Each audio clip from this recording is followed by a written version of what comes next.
General secretary आहिनि साईं अमीर आज़ाद साहब।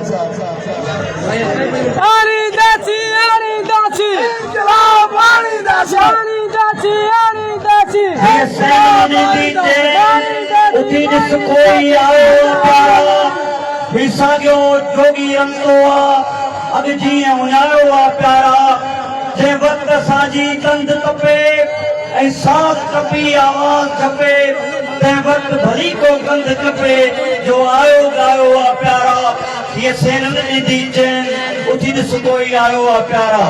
अॼु सॼो ॾींहुं पंहिंजे वतन जे इश्क में ऐं पंहिंजे दरिया जी हिफ़ाज़त जे लाइ सॼो ॾींहुं हिन रोड ते ततल उस में जीअं जीअं तपे ॾींहुं तारे जे पंध में वांगुरु ही वकील ही सिंध क़ौमी कारकुन ही सिंध आशिक वेठा रहिया आहिनि। यकीनन असांजो गॾियल फ़ैसिलो हो त असीं कराची खां निकिरंदासीं छो जो असीं हैदराबाद जे कन्वेंशन में निकिरंदो हुआसीं, असीं हैदराबाद खां कराची जे मार्च में निकिरंदो हुआसीं, असीं कराची जे कन्वेंशन में निकिरंदो हुआसीं।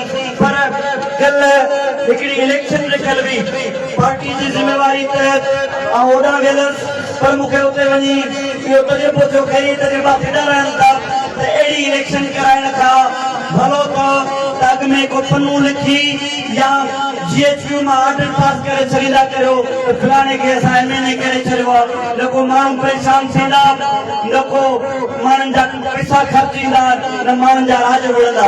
सो अॼु बहरहाल उतां थी तव्हां वटि पहुता आहियूं ऐं जीअं रस्ते में आयुसि पे त बिलावल भुट्टे जी तकरीर पे हली उधम पे ॻाल्हायो हुन पे शर्म मूंखे पे आयो। एॾी डिघी तकरीर ऐं बेमक़सद तकरीर मूंखे हिकिड़ो पहाको सिंधीअ जो या हिकिड़ी चवणी यादि अची वई। हिकिड़ो मर्द हो उनखे घर वारी मञींदी कोन हुई, सो उन वरी छा कयो के वकील खां वञी पुछई त हिनखे आउं कीअं बचायां या कीअं पंहिंजे कंट्रोल में रखां। सो उन वकील सलाह ॾिनसि त जेॾीमहिल तूं वञे चओ हीउ कमु कर न त पंहिंजो पाणी सम्झी वेंदी। हमरा वियो जी माई पाणी खणी अच न त माई अॼु विड़े थो असां मानी जल्दी खणी आई। ॿिए ॾींहुं वियो जी माई कपिड़ा सी करे अच न त माई ॿिए करे माई बची बची थी मोह करे छालो। टे ॾींहं आयो सर्दी जी मौसम हुजे जी माई पाणी करी गरम करे अच न त जी मुआ नथी करियो त जी न करे ईंदी थोरे सां वेझी छॾींदसि। अॼोकी सॼी बिलावल भुट्टे जी तकरीर इहा हुई। सॼी तकरीर में शहबाज शरीफ जे घर तो अरे बाबा पिणे 8 जुलाई ते लिखी रही आयो अंदोला अंदोला त कोटने बागे वाली अस्पताल में ॾेखारियो पई वारन खे ॾेखारियो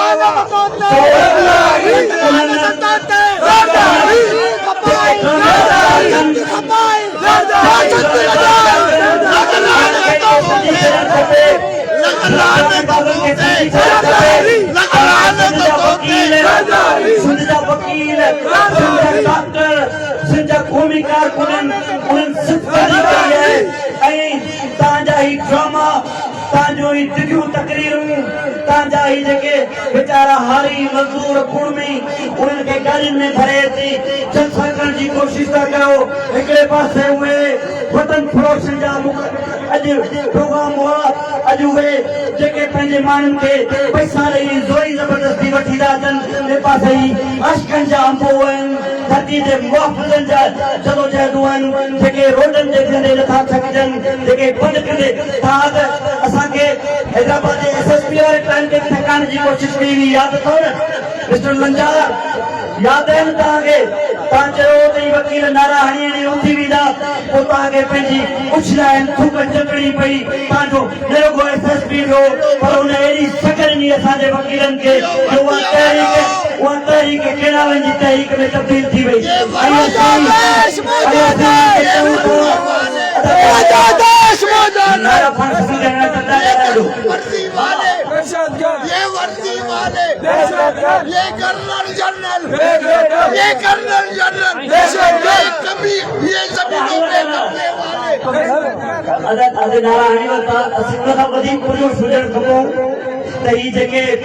GHQ में वही फैसला था कनि उन्हनि खे सम्झी छॾणु खपे त केनाल ठाहिण माना सिंध जी तबाही जो मंसूबो, सिंध जूं ज़मीनूं नीलाम करण, कॉर्पोरेट फार्मिंग जे नाले ते माना सिंध जी तबाही जो मंसूबो।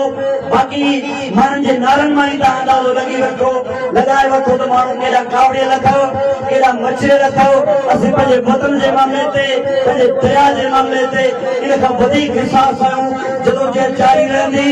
हाणे राति जो टाइम आहे, तकरीरूं हलंदियूं रहंदियूं, सुभाणे ताईं हलंदियूं रहंदियूं। ऐं तव्हांखे डिस्ट्रिक्ट पार्टी जे जनरल सेक्रेटरी जी हैसियत में, सिंध यूनाइटेड पार्टी जे मर्कज़ी नायब सदर जी हैसियत में इहो यकीन थो ॾियारियां त सुभाणे न रुॻो हिते, पर सुभाणे हज़ारनि जी तइदाद में हैदराबाद जे हाईवे ते असांजा माण्हू गॾु थींदा ऐं हीउ धरणो जेसिताईं जारी रहंदो तेसिताईं तव्हांजो साथ रहंदो, साथ सलामत जारी आहे, जारी रहंदी जंग असांजी जारी आहे, जारी रहंदी जंग असांजी जारी रहंदी जंग असांजी जारी रहंदी जंग असांजी जारी रहंदी।